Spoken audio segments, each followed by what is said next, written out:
So this is my first YouTube video, so I don't expect the quality of the communication to be great, but got to start somewhere. So but the message is about getting saved, getting to heaven, and knowing that we're going, and not be, or at least as sure as we can be about getting to heaven. And the question becomes, how can we know?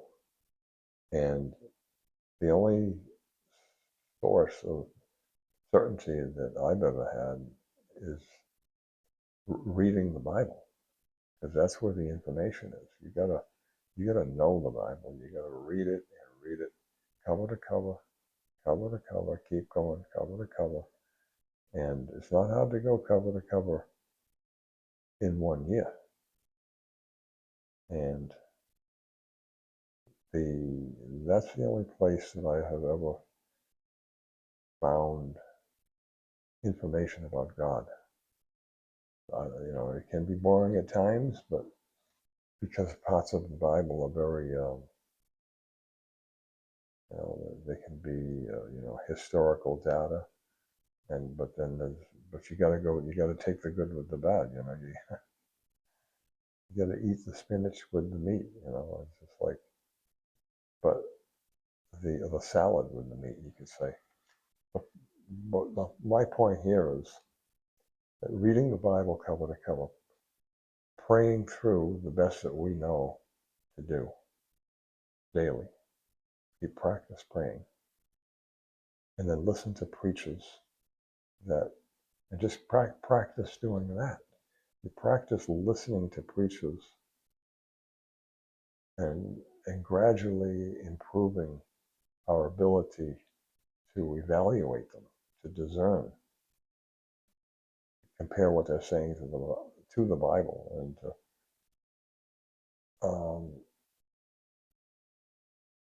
that's it. I mean, you just compare it with what the Bible says.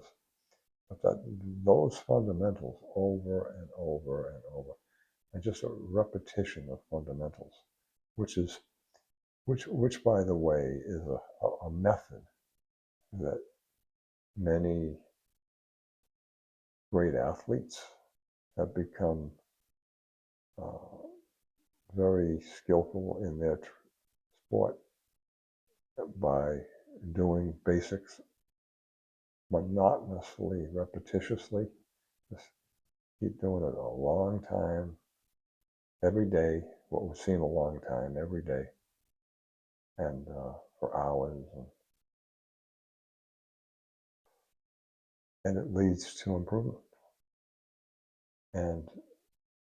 But that's what we have to do. The praying, the Bible, and we have to listen to people that are in the same search that we're in, that are trying to speak on the internet, for instance, to help us,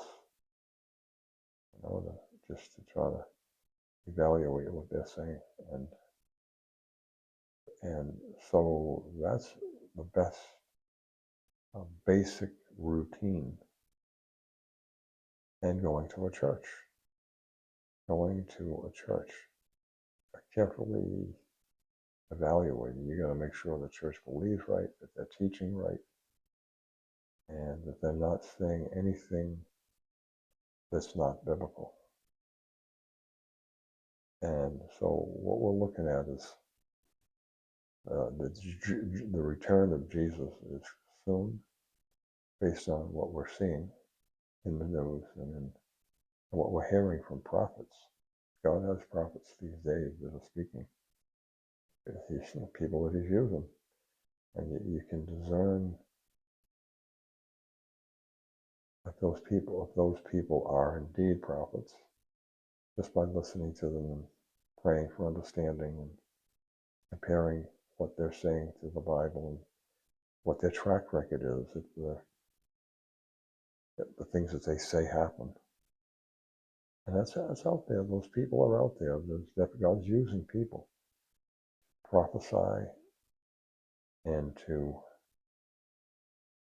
minister with the gifts of the Spirit so that we, as believers searching, can listen to them and get some help based on what, from what they're saying and what God's saying through them to us. Helpful, especially in these times. So what we got to do is search. We got to listen, and we've got to seek it. We have to search the internet and just keep. There's a lot of, I can call them duds, not, not correct, not as information packed as they pretend to be. But we have to figure that out. We have to make that decision, and we have to we have to keep seeking God. We got to pray and read the Bible, and we got to listen to these people and try to evaluate it and ask God to wake us up and to know to what we're seeing and not be fooled. Especially now, these days, we don't have time to be fooled. Forget about it. I mean, it's getting close to the return of Jesus and what he calls the pre-trib rapture, or what people call the pre-trib rapture. We don't want to. He's going to come back for people that are ready, and they're going to go up and meet him in the clouds, and go with him back to heaven. But the people that ain't ready are going to be left, and we don't want to be left. We definitely want to be ready to go with him. No doubt about it.